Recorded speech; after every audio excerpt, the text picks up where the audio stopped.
You ask Tiger to solve. This deals with linear equations with one unknown.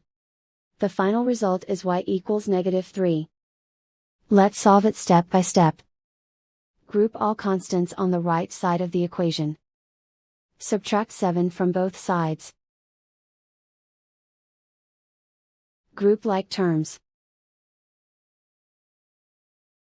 Simplify the arithmetic.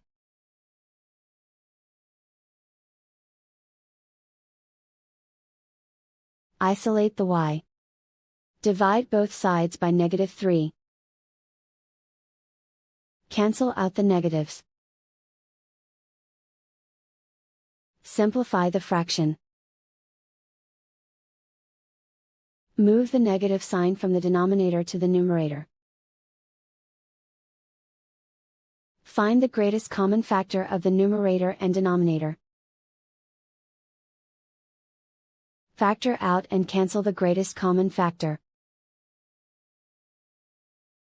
And so the final result is y equals -3.